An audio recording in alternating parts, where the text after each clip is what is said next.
이 소중한 하루를 시작하게 하시니 감사합니다.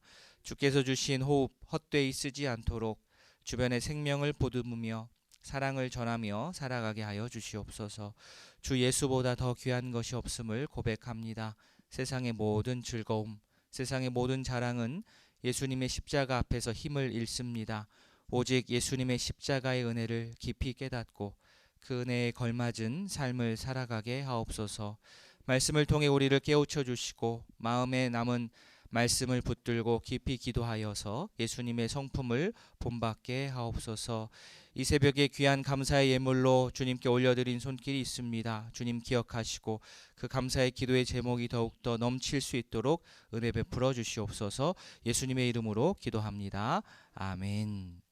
하나님의 말씀 마가복음 13장입니다.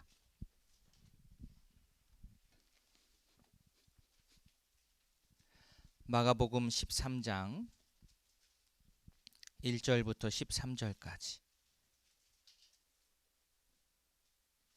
마가복음 13장 1절부터 13절까지 우리 한 절씩 교독하겠습니다.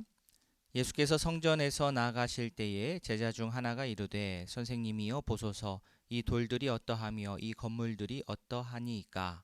예수께서 이르시되 내가 이 건물들을 보느냐 돌 하나도 돌 위에 남지 않고 다 무너뜨려지리라 하시니라.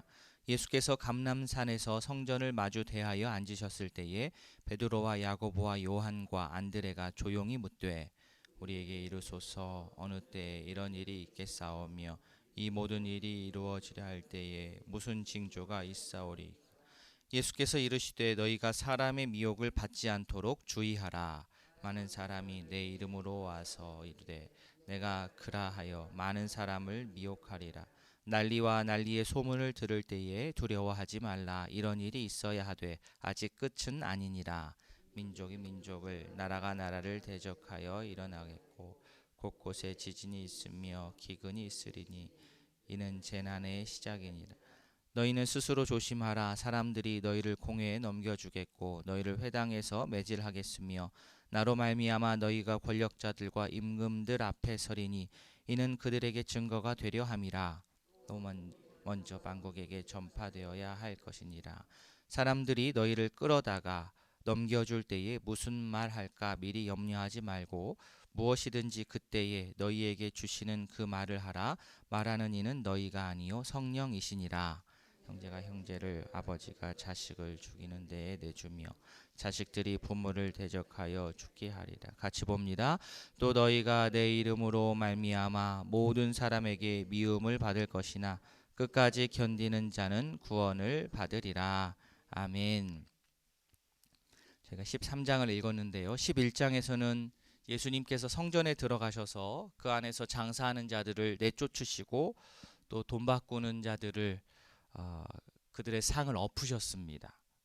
그리고 그 당시 종교 지도자들 향해서 이 만민이 기도하는 집인 이 성전을 강도의 소굴로 만들었다라고 아주 그들을 강하게 질책하셨습니다. 뿌리째 마른 무화과 나무를 통하여서 이 성전의 운명을 예고하셨습니다. 어제 본문이었죠. 12장 마지막 부분에서는 또 어떻습니까? 서기관들이 긴 옷을 입고 돌아다니면서 문안받는 것 좋아했고요. 높은 자리 좋아했고요. 외식하면서 길게 기도하고 특별하게 또 과부의 가산까지 손을 댔습니다. 당시 종교가, 당시 성전이 얼마나 부패했는지를 이 예수님 앞에 11장, 12장 말씀을 통해서 계속해서 말씀을 해 오셨습니다. 그런데 더 문제는 뭐냐면 겉으로 볼 때는 문제가 없어 보인다는 겁니다. 이 성전 건물이 너무나도 튼튼해 보이고 규모가 크고 화려하게 보인다는 것, 이게 오히려 더 큰 문제였습니다. 사람들이 문제점을 발견을 하지 못하는 거죠. 정성을 다하여서 사실 성전 건물을 올리는 것은 좋은 일입니다. 그런데 오직 눈에 보이는 그러한 성전, 그 성전의 규모의 화려함에만 집착을 하게 되면 그 성전이 감당해야 할 본래의 그 기능이 사람들의 기억 속에서 점점 잊혀져 가는 것, 그것이 문제였습니다. 예수님의 제자들의 시각이 일반 사람들의 시각과 좀 다르기를 바랬지만 그러지는 못했습니다. 똑같았습니다. 1절에서 제자 중 한 사람이 말하지요. 선생님, 얼마나 참 대단한 돌입니까? 얼마나 굉장한 건물입니까? 비판적으로 얘기하는 게 아니라 정말 좋아 보였기 때문에 그렇게 얘기한 겁니다. 값비싼 대리석으로 꾸며진 그 성전의 화려함과 규모에 감탄해서 예수님께 막 동의를 구하는 거죠. 선생님, 이거 대단하지 않습니까? 멋지지 않습니까? 철없이 동의를 구했지만, 그러나 예수님은 바로 그 제자의 잘못된 시선을 바로 잡아 주셨습니다. 네가 이 큰 건물들을 보느냐? 돌 하나도 돌 위에 남지 않고 다 무너뜨려진다. 건물 자체가 사실 무슨 문제가 있겠습니까마는 당시 성전은 계속해서 말씀을 통해서 보듯이 종교 지도자들의 사심을 채우는 강도의 소굴이 되었고, 가난한 과부의 마지막 끼니를 위한 그 랩돈까지 삼켰기 때문에 그것이 문제가 되었습니다. 건물이 화려하고 규모가 거대했지만 그곳에는 하나님이 계시지 않았습니다. 하나님이 없는 하나님의 성전, 얼마나 큰 모순입니까? 스스로 들이키지 않으면 계속 이렇게 가다 보면 외부의 힘에 의해서 그 성전은 무너질 수밖에 없습니다. 예수님께서 이 이야기를 한 것이 다른 제자들의 귀에도 들어간 것 같습니다. 감람산에 올라서 성전을 앞에 두고 마주하고 성전을 바라보게 되었을 때에 제자들이 또 성전에 관하여서 예수님께 이제 질문을 합니다. 제자들이 궁금한 것은 이번에는 그러면 그 때가 언제입니까? 그러면 그런 일이 일어날 징조가 무엇입니까? 이쪽에 이제 관심이 많았습니다. 때와 징조에 대해서 예수님께 제자들이 물었다고 한다면 예수님은 그 답을 바로 해주실 것 같은데 그렇게 하지 않으시고 갑자기 5절에서 너희가 사람의 미혹을 받지 않도록 주의하라 라고 얼핏 보면 좀 동문서답인 것처럼 답을 하셨습니다. 예수님에게는 종말의 때와 징조보다는 어떻게 이 종말을 준비하고 주의하면서 이 땅에서 사느냐가 더 중요했기 때문입니다. 오늘 말씀에 예수님이 제자들에게 무엇을 하라라는 그 짤막짤막한 권면의 구절들이 막 여러 번이 나옵니다. 자, 먼저 5절에 나오죠. 너희가 사람의 미혹을 받지 않도록 주의하라. 주의하라. 예수님 당시나 지금이나 여전합니다. 예수님이 아님에도 불구하고 예수님 행세를 하면서 미혹할 때에 잘 분별하고 주의하는 것이 이 종말의 때를 살아가는 지혜입니다. 또 7절 앞부분에 난리와 난리의 소문을 들을 때에 어떻게 하라요? 두려워하지 말라. 사람인지라 난리의 소문을 들으면 좀 마음이 흔들리고 들썩들썩하고 하게 마련인데 과하게 두려워해서는 안 된다는 거죠. 이것은 예고되지 않은 것이 아니라 예고된 것인 것이니까 올 것이 온다 이렇게 생각하고 너무나 크게 두려워하지 말라 말씀하십니다. 또 9절에서는 너희는 스스로 조심하라. 조심하라. 무엇을 조심해야 됩니까?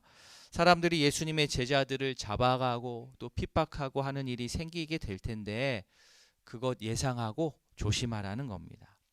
피할 수는 없지만 어차피 닥쳐야 할 일이라고 한다면 준비하고 있어야 합니다. 사실 제자 편에서는 고난되는 일이지만 또 한편으로는 이 일을 통해서 권력자들 앞에 제자들이 서게 되고 임금들 앞에 서게 되고 그를 통하여서 복음이 증거되는 일이 펼쳐지게 될 것입니다. 그러면 한편으로는 이제 제자들이 이 얘기를 들으면 걱정이 되죠. 그런 일이 일어난다고? 내가 그 앞에 임금들 앞에 끌려가면 무슨 말을 할까? 그런 제자들의 마음 예수님께서 또 미리 내다보시고 11절처럼 말씀하십니다.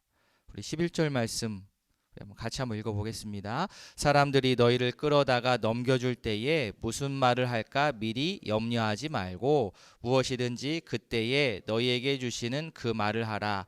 말하는 이는 너희가 아니요 성령이시니라. 아멘.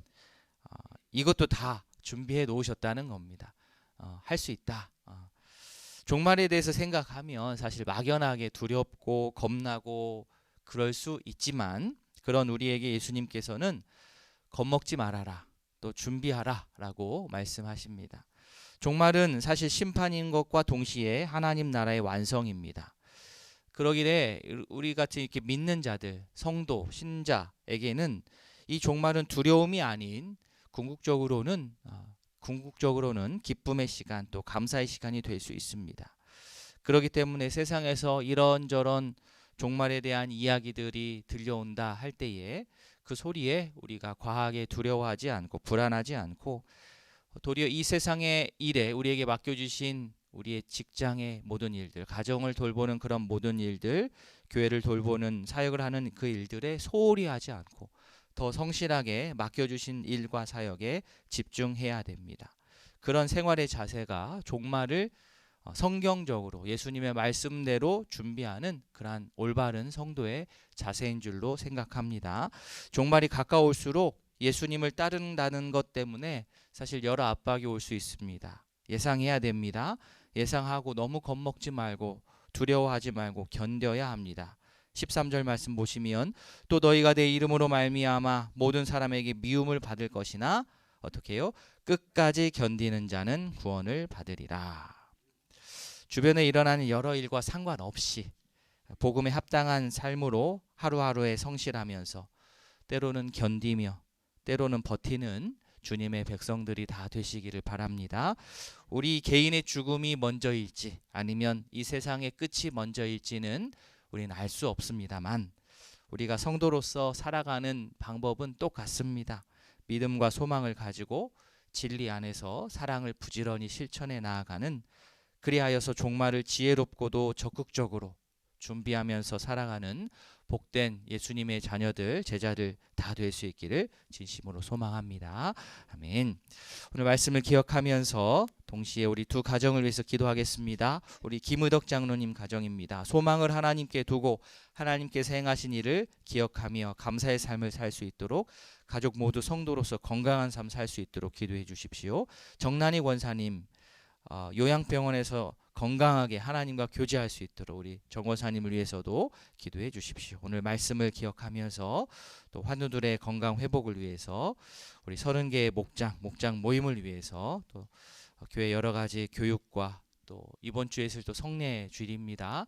성찬식 준비하면서 우리 기도하는 시간, 또 마지막으로 개인의 기도 제목으로 주님께 아뢰도록 하겠습니다. 다 함께 기도하시겠습니다.